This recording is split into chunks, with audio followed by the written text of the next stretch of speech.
porque si estamos aquí con vida y pudiendo adorar al Señor, pues porque somos ya bendecidos con antelación.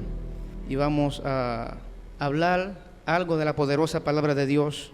Les voy a invitar que estén sobre sus pies y que se dirijan conmigo al libro de Mateo, su capítulo 24, del verso 1 al 8. Estaremos leyendo del verso 1 hasta el 8. Bien, mis hermanos, leemos la poderosa palabra de Dios en el nombre del Padre, del Hijo y del Espíritu Santo. Cuando Jesús salió del templo y se acercaron sus discípulos para mostrarle los edificios del templo. Respondiendo, le dijo: ¿Veis todo esto? De cierto os digo que no quedará aquí piedra sobre piedra que no sea derribada. Y estando él sentado en el monte de los olivos, los discípulos se le acercaron aparte diciendo: Dinos cuándo serán estas cosas y qué señal habrá de tu venida y del fin del siglo. Respondiendo Jesús les dijo: Mirad que nadie os engañe, porque vendrán muchos en mi nombre, diciendo: Yo soy el Cristo, y a muchos engañarán. Y oiréis de guerra y rumores de guerra. Mirad que no os turbéis, porque es necesario que todo esto acontezca, pero aún no es el fin. Vamos a dejarlo hasta ahí, mis hermanos. Demos todos nosotros gracias a Dios por su poderosa palabra que han sido leídas y que creemos, como siempre, la palabra de Dios obra de manera especial en nuestra vida. Creemos que hoy no será la excepción. Dios todopoderoso, Dios amado, Dios omnipotente. Padre, gracias porque tú nos permites la maravillosa oportunidad, la ocasión en este momento de poder hablar de tu palabra, de poder escuchar, Dios amado, lo que tú quieres transmitir. Gracias, Dios todopoderoso, porque tú nos permites el gran privilegio de poder estar en este templo, Dios amado, para poder todos ser partícipe de lo que ya ha venido aconteciendo durante toda esta noche y durante todo el trayecto de nuestra vida, que hemos contado con tu protección, con tu guianza y con tu ayuda. Padre, gracias porque tus palabras son vida, Rey de Gloria, para cada uno de nosotros. Ellas son las que nos impulsan a seguir hacia adelante. Ellas son las que nos dan a conocer de tu obra y lo que tú quieres que hagamos en el mundo. Padre, gracias, en el nombre de Jesús, hágase tu voluntad. Amén. Pueden sentarse, mis hermanos. Voy a hablar por unos breves minutos y yo quisiera expresar a modo de introducción que la primera guerra espiritual se produjo con el enfrentamiento de Lucifer, ángel de luz, hoy conocido como Satanás o el diablo, la serpiente antigua. Se le menciona de muchas maneras para tratar de explicar y de que la gente entienda su impacto de maldad. Allí se libró esta batalla, la cual trajo como consecuencia la destitución de Satanás, la expulsión del cielo y una tercera parte de los ángeles que le acompañaban en su plan malvado de ser igual a Dios, de ser parecido a Dios, o directamente de ocupar el lugar de Dios o de operar igual como Dios. Este ángel fue creado por Dios. Por lo tanto, no existe la lógica de que fuera igual que Dios o que ocupara el lugar de Dios. En el cielo las cosas no funcionan como en la tierra. Entonces se produjo la expulsión de Lucifer, ya convertido en diablo al salir del cielo, en Satanás. Este ángel de luz cayó al planeta Tierra y llegó acá a la tierra primero que el primer ser humano, que fue Adán, y primero que el segundo ser humano, que fue la compañera que Dios le hizo a Adán, la mujer, es decir, Eva. Cuando Adán y Eva fueron creados en la tierra, en el planeta, ya Satanás había sido derribado. Ya se había producido la primera guerra espiritual en el cielo, la cual trajo como consecuencia su derrota y su expulsión. Esto trae como consecuencia de que este ser malvado ahora siempre tenga un plan, una actitud de querer ir batallando contra Dios, de querer ir librando una batalla contra la creación perfecta de Dios, siempre atenta a la creación de Dios.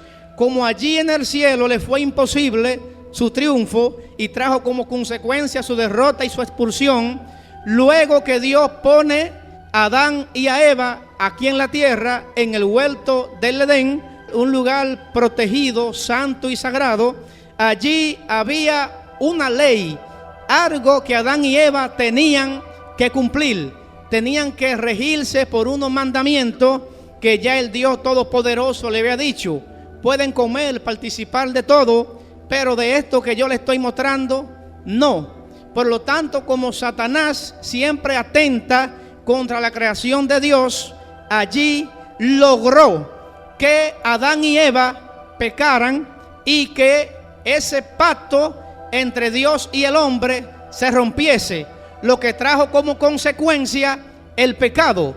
De ahí hacia acá, el ser humano ha venido enfrentando una gran cantidad de dificultades. El ser humano de ahí hacia acá no ha sido igual al proyecto original de Dios.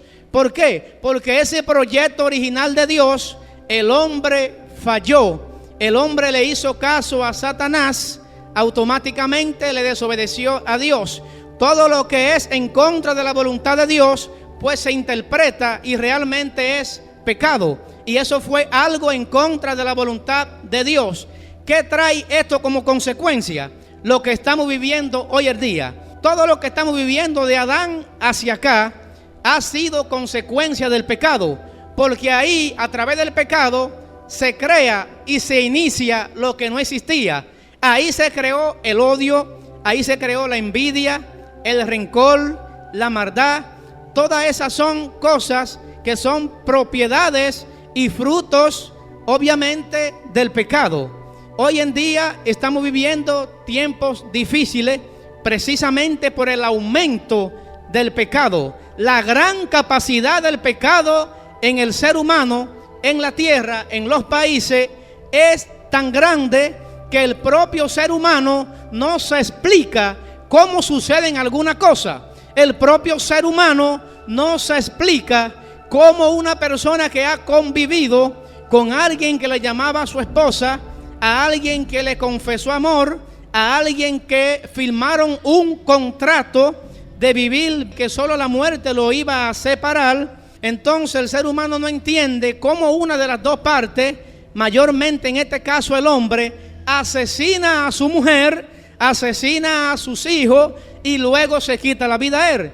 En otro caso, asesina a su mujer, asesina a sus hijos, pero no se quita la vida a él. El ser humano no se explica este tipo de situación, pero la raíz del asunto es el pecado. ¿Y dónde inició el pecado? Por la primera desobediencia y el primer pecado que lo cometió Adán y Eva y luego Adán a través de ella. El hombre hoy en día, precisamente de ahí hacia acá, todo es bajo contrato. Adán y Eva rompieron, por decirlo en un término entendible, un contrato que habían establecido con Dios. Tenían claro lo que tenían que hacer y lo que no podían hacer. Y ellos rompieron ese contrato. Todo lo que el hombre hace de ahí hacia acá, ya no basta solamente la palabra. No basta lo que yo le diga con mi palabra. Ya el hombre no cree directamente en eso, sino que tiene que haber un contrato que avale lo que se está hablando. Cuando usted es contratado por una empresa, usted no es contratado de palabra ni de boca, como decimos comúnmente. Usted dialoga y cuando usted acepta, se le entrega un contrato de trabajo. Pero aunque usted recibe el contrato de trabajo y lo lee, si usted se lo entrega al empleador, al gerente, al dueño de la empresa, cualquier sea que sea la situación, aún no es válido. Porque para ser válido, tiene que estar la firma de ambos. que certifica que ya están ambos comprometidos y que de que usted va a iniciar en ese trabajo. Ese trabajo, ese contrato tiene ciertas reglas, la cual usted debe de cumplir. Si la viola, usted está en desacuerdo con la empresa, porque usted fue quien llegó a esa empresa y ya ella tenía su norma. Usted fue quien llegó al Estado y el Estado tiene su norma. Usted se tiene que someter a la norma de la empresa, a la norma del Estado, a la norma de la institución, lo toma o lo deja. Pero si se comprometió, si su firma fue en ese contrato y la firma del empleador, del dueño o el gerente, ya hay que cumplir. Si uno de los dos falla, el contrato se puede romper, porque solo se puede romper un contrato cuando una de las dos partes deciden, el empleador o el empleado. Si el empleado decide renunciar, pues el contrato se rompe. O si el empleador decide cancelar al empleado, también el contrato se rompe. Dios y Adán habían hecho un contrato. Adán rompió el contrato. De ahí hacia acá hemos vivido en caos, en desorden, en destrucción. Como dice el libro que leímos de Mateo, su capítulo 24 hasta el 7, dice que estando Jesús conversando con sus discípulos, algo que hacía de manera continua, era algo acostumbrado en él, ellos le preguntan, uno de ellos tiene la sabiduría, la inquietud de preguntarle, bueno, estamos viviendo ahora, estamos aquí, pero sabemos que todo lo que inicia tiene un fin, porque si comienza, tiene que terminar. Si usted nació, comenzó. Y si nació y usted está vivo ahora, sabe que va a morir. O sea, sabe que un día va a terminar, va a partir. Esta persona le pregunta a Jesucristo, ¿qué señal habrá antes del fin y de tu venida? ¿Cómo lo vamos a saber? ¿Cómo yo me puedo enterar de que cuando tú mueras, como está diciendo, resucite al tercer día y te eleve a los cielos y vuelva nuevamente por la iglesia? ¿Cómo yo me entero de cuándo es la cercanía de tu venida, de cuándo tú vienes por tu pueblo? Jesús no le dijo directamente, porque nadie sabe el día de su venida. Por eso dice la palabra que se ocurrirá esto como un ladrón en la noche sin avisar. Nadie lo sabe ni lo puede saber tampoco. Y Jesús les dice, habrá hambre y terremotos en diferentes lugares, pestilencia, guerra ya ejecutándose y también rumores de guerra, que quiere decir que aún no son guerras, pero que se están rumorando y que posiblemente también se van a ejecutar y que vendrán muchos en su nombre diciendo que es Él, pero que a esa persona no le creamos, porque Él, nuestro Señor Jesucristo, había dicho que no vendrá en persona física, sino que vendrá en espíritu en una nube, y que nosotros somos los que vamos con Él, no que Él viene directamente aquí a la tierra por nosotros. Él le da una serie de indicativos que anuncian la cercanía del fin de los tiempos. ¿Y por qué yo digo ahora mismo que estamos realmente en el fin de los tiempos? Porque lo que estamos viendo es precisamente el aumento del pecado. Estamos viendo guerra ya ejecutada y países amenazándose. Las potencias se amenazan una a otra. Aunque no vemos la guerra de misiles y bombas como en tiempos atrás, porque ya vivimos en días más civilizados, pero sí existe lo que es la guerra fría o la guerra comercial. Pero siempre el mundo ha estado en guerra. Y yo creo que estará en guerra, porque esto es un fruto de la desobediencia del hombre. Y dice la palabra que la paga del pecado es muerte. Hoy en día vemos guerra, vemos pestilencia. ¿Cuáles son esas pestilencias? Vemos el aumento del cáncer, vemos el aumento del VIH o SIDA, como mayormente le conocemos. Vemos el aumento del azúcar o la diabetes. Vemos el aumento de los infartos. Vemos el aumento de los derrames cerebral. Vemos el aumento de la indeficiencia renal. Vemos muchas enfermedades.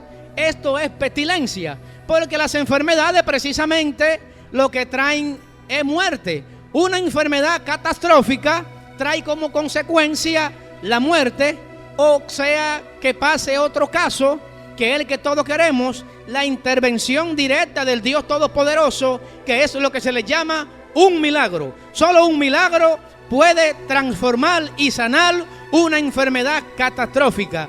De lo contrario, lo que habrá es muerte. Y el mundo está lleno de muerte. El mundo está lleno de pestes, de pestilencia, de enfermedades, de virus. Vemos que todos los días sale una enfermedad, un virus que no conocíamos, pero que de repente llegó y pasó. Y viene otro que no sabíamos que existía, llegó y pasó. Como esa terrible enfermedad, el ébola, una enfermedad tan fatal que consume la piel, que te destruye, una lepra terrible. Todo eso es pestilencia. Y de eso mismo habló el Señor, que esto iba a ocurrir cercano a su venida. De manera que su venida está cerca. Muchos dicen, yo estoy muy acostumbrado a escuchar esa palabra, pero la realidad es que cada día que pasa, Cristo está más cerca, porque lo que pasa es el tiempo. La realidad es que lo que estamos viviendo es lo que Él dijo que íbamos a vivir antes de su venida. O sea, lo que indica que su venida está cerca. La palabra lo que dice es que el Hijo se volverá contra el Padre y el Padre contra el Hijo. Hoy en día el Hijo mata al Padre por cualquier cuestión insignificante y el Padre mata al Hijo.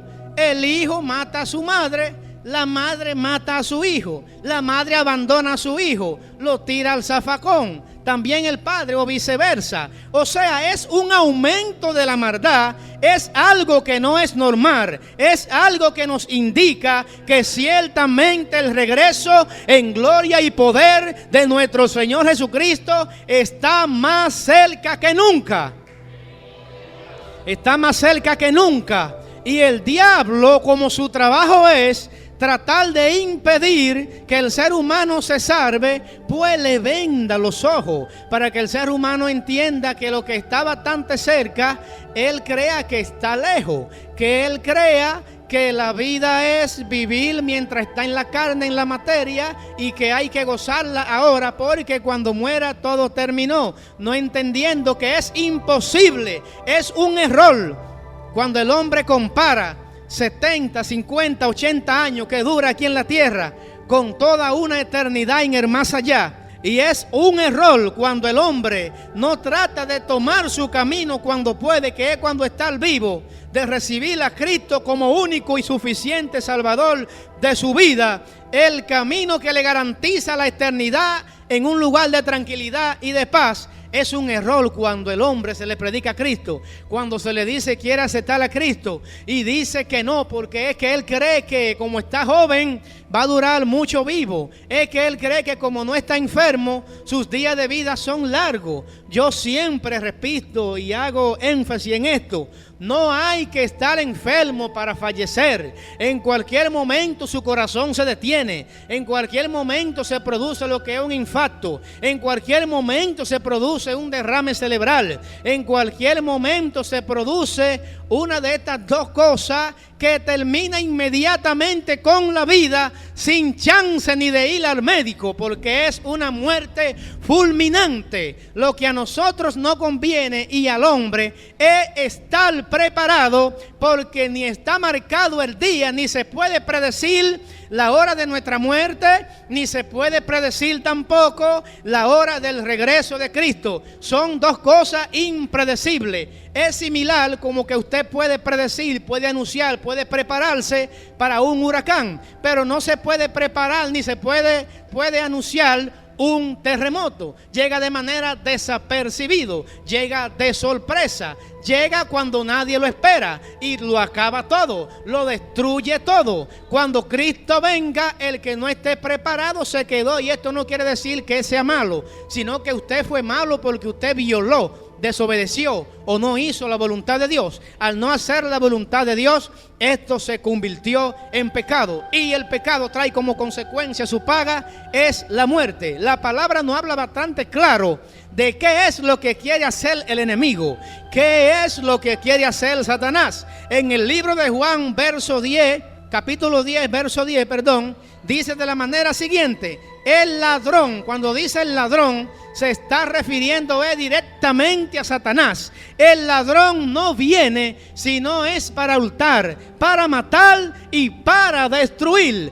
Yo no entiendo cómo el hombre sigue los caminos de Satanás, sigue los caminos del deleite, sigue el camino del mundo, entendiendo que a quien sigue lo que lo va es a destruir, lo que lo va es a hurtar, lo que lo va es a matar. Nunca lo va a bendecir, nunca tiene un proyecto de salvación para su vida, sino un proyecto de perdición, un atento directamente contra Dios. Como usted tiene el chance y la oportunidad de ir al cielo, de donde Él fue creado, de donde salió y nunca más volverá, por su falla, por su atentado contra Dios, a Él le resulta muy grande el que usted tenga ese chance, esa oportunidad, y que Él no la tenga, ni la tendrá nunca jamás.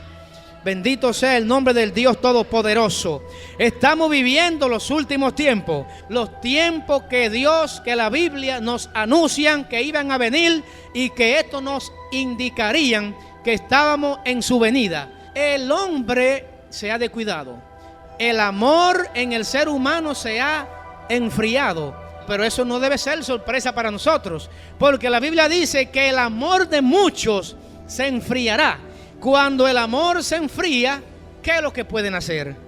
Lo contrario, la maldad, el abuso, el deterioro, la consecuencia, el pecado se aumenta, vienen consecuencias negativas, y el amor en el ser humano se ha enfriado. Por eso el ser humano no siente pasión por otro ser humano. Por eso el ser humano le quita la vida al otro sin tomar en cuenta el valor de su vida, sin tomar en cuenta que solo uno la dio y solo uno la quita. Bendito sea el nombre del Dios Todopoderoso. Hay que estar atento, hay que estar preparado, hay que mantenerse firme en el camino, hay que mantenerse firme en la verdad y en la vida. El ser humano, el creyente, estamos seguros que no es como a muchos de nosotros mismos confesamos, que siempre estamos en un fuego, en un avivamiento. No, no es así. El ser humano pasa por alta y por baja. El cristiano pasa por alta y por baja, ya sea por una situación tan difícil que le agobia a un punto de llegar a una frialdad,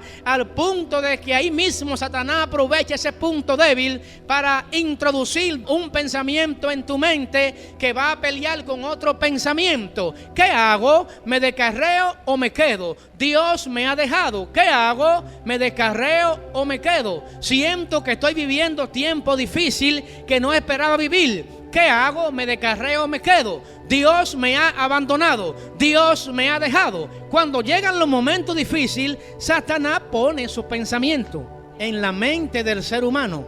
Y me van a llegar a mí, y te van a llegar a ti, y nos van a llegar a todos. Pero nosotros, como conocedor de la palabra, ya tenemos que tener bastante claro que cuando eso llegue, entender que es una obra satánica. Porque el que se descarrea lo que hace es que se pierde, le da la espalda a Dios. Si le da la espalda a Dios, no es que Dios te deja, es que tú dejas a Dios. Cuando tú dejas a Dios, tú automáticamente no sientes la represión de no hacer lo malo, porque tú sientes la represión de hacer lo malo cuando tú le sirves a Dios, cuando el Espíritu Santo te corrige, cuando tú sientes que hay un Dios que te está mirando, y que cuando tú sientes que si le falla, consecuencias vendrán, y cuando tú sientes que tienes que serle fiel a Dios día tras día. Pero cuando tú abandonas a Dios, esos pensamientos se caen. A usted no le importa hacer el mal o el bien, a usted no le importa hablar la mentira o la verdad. Usted vive como alguien sonámbulo, alguien que no le importa ni le interesa nada, alguien que solo se levanta para que el día pase, para acostarse cuando llegue la noche. No hay un proyecto de vida, no hay una meta planeada. Y el que no tiene un proyecto de vida para su salvación, tanto en lo físico como en lo espiritual, el que vive el día a día por vivir y no tiene un proyecto de vida, un futuro planeado, siempre se quedará estático en la misma situación.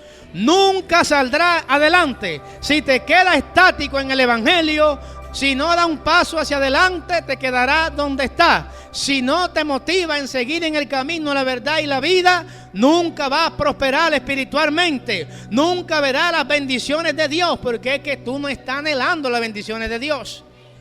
Y Satanás siempre pone en la mente, y más aún en la mente del joven, muchas veces el pensamiento: ¿qué hago? ¿Sigo o me quedo? ¿Qué hago? Pero el que es sabio, el que es inteligente, siga hacia adelante. El que es inteligente cree en esa sangre que fue derramada en la cruz del Calvario hace más de 2000 años y que sigue teniendo el mismo efecto. La sangre de Cristo no es agua potable. La sangre de Cristo, aunque hace más de 2000 años que fue derramada, sigue limpiando al mundo y limpiará de todo pecado, no importando el aumento del pecado, de la maldad, de lo que veamos desde el punto de vista humano. Hay un Dios todopoderoso que está en control de toda la situación. No todo se ha terminado, todo sigue. Todo se termina cuando Él venga por su pueblo, porque aún nosotros muriendo, no todo se termina, sino que comienza la eternidad. Vamos a ir concluyendo.